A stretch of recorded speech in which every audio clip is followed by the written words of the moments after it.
Hi, I'm Rob from B&H, and in this video we're taking a look and a listen to the new Zoom iQ5, a mid-side stereo condenser mic for iOS devices that use a lightning connector, in other words, newer iPad, iPhone, or iPod Touch models.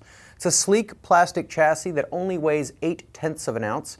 Now, amusingly, we happen to have the black model paired with a white iPhone 5C, but there is a white version of the iQ5 as well. Inside the protective disco ball looking cover are two microphones, a directional mid mic that picks up sound from the front, and a bi-directional mic that picks up stereo sound from the sides. Now, what's really smart about the iQ5 is this unique mechanism that allows you to adjust the positioning of the mics depending on how you're using the phone. So for example, if you're only recording audio with the phone, you plug the mic in and orient the capsules so that the red dot between the left and right sides is facing your subject.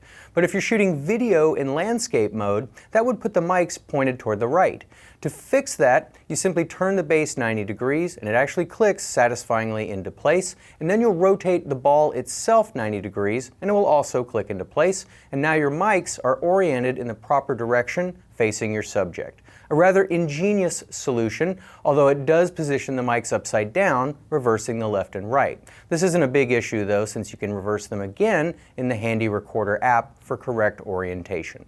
There are not a whole lot of controls on the iQ5 itself, although the app provides some additional controls that we'll look at in a moment. On the front of the unit is a 3-position switch for 90-degree stereo recording or a wider 120-degree stereo field or mid-side recording. Now the switch is a little confusing because even in the stereo 90 and 120-degree settings, the iQ5 is still making mid-side stereo recordings. In the 120-degree setting, the mid mic is simply lower in volume than it is on the 90-degree setting, so you perceive a wider stereo field. With the mid-side setting and using the Handy Recorder app, the mid mic and the stereo mic record their signals separately as a raw file, allowing you to dial in exactly the amount of stereo width you want with the Handy Recorder app later. To give you an idea of how it sounds, we're shooting me on the 5C's camera, and we have the iQ5 set to a width of 90 degrees. And there's not really a lot of ambience here in our studio, so why don't we take it over to the B&H Superstore to give you a better idea of the iQ5's stereo capabilities. Okay, so now I'm in the Pro Audio section at the B&H Superstore, and we're shooting video on a Canon 5D Mark III, and our audio is being recorded on an iPhone 5C using the iQ5 set to mid-side. Now, on the Handy Recorder app, right now I have the width setting on focus, but as I continue speaking, I'm going to increase the width and you'll get a wider stereo sound, especially if you're listening in headphones. Now, one thing I want to point out is that mid-side recording is completely mono-compatible. So that helps you to avoid potential phase problems that you might get when stereo recordings are sung to mono. That's why mid-side is used so often in broadcast work. Okay, now at this point, our width is set to its maximum setting, getting a much wider stereo signal. While we're here at the B&H Superstore, let's take the iPhone 5C and shoot some video on its camera and record our audio on it as well.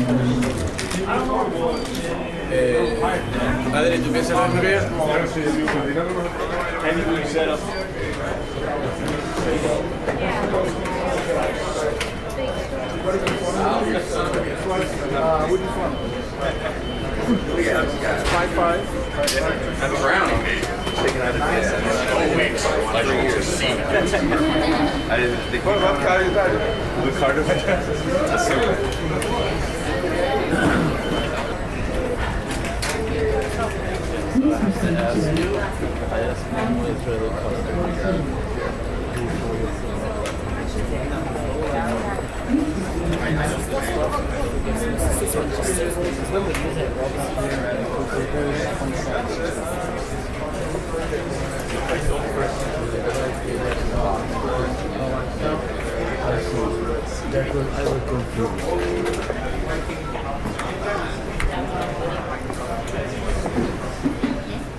Now, in terms of setting levels, another 3-position switch adjusts input levels.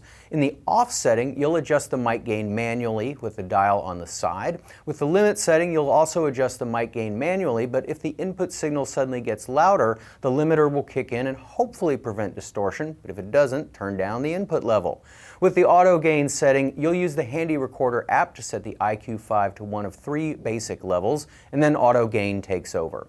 On the side, there's a headphone and line output jack for monitoring, and a USB port that you can use if you want to charge your iOS device. In addition to setting levels and adjusting the width of your MS recordings, the Handy Recorder app does a lot more. For starters, with the app, you can monitor the mic's inputs from the headphone jack with no latency or processing delay. It also allows you to set the file format you want to use, either a 16-bit 44.1 kilohertz WAV file or an AAC file at a bit rate of 64, 128, or 160 kilobits per second. Now, once you set your settings on the iQ5 with the Handy Recorder app, those settings will stay that way if you want to use another app, say GarageBand on the iPad or any number of recording apps that are available out there for iOS devices. If you use other apps with the iQ5 set to mid-side, it will operate as though it were set to the 120-degree setting though. Making audio recordings with the Handy Recorder app is a pretty straightforward affair. Transport controls, record button, you get the idea. You can also set the app to start and stop recording automatically when the audio level reaches a threshold that you set. The sliding lock control is smart, helping to prevent you from accidentally stopping a recording or changing a setting. The app also offers 3 available effects: a 6-band EQ, a reverb, and a mastering effect with varying amounts of compression, as well as a wider stereo and a mono option. Files can also be normalized to maximize volume. Files can also be split as well. There's also a share function that allows you to load your files directly to SoundCloud, and you can also transfer files to your computer using iTunes. Now, one surprising omission on the iQ5 was a low-cut filter to help reduce wind noise and other unwanted rumbling sounds, but maybe that's something Zoom can add via the Handy Recorder app in the future. Now, the app does have an EQ, so you could shave off a little low end that way, but it only goes down to 160 Hertz. Also, as of the making of this video, Zoom hasn't released a windscreen for the iQ5 yet. We did a little testing with it outside and got a lot of wind noise in our recordings. No surprises there. But I'm sure we'll see windscreens from Zoom and third-party manufacturers in the very near future. I thought recordings with the iQ5 sounded a bit on the bright side, but considering the size, convenience, and price point, the sound is quite good, certainly better than the built-in mic on the 5C, which is incapable of mid-side stereo recording or any other stereo recording for that matter. I'm Rob from B&H, and thanks for watching. Whether you're a hobbyist or a professional, B&H has the answers to your questions. Experience a world of technology at our New York City Superstore. Connect with us online or give us a call. Our staff of experts is happy to help.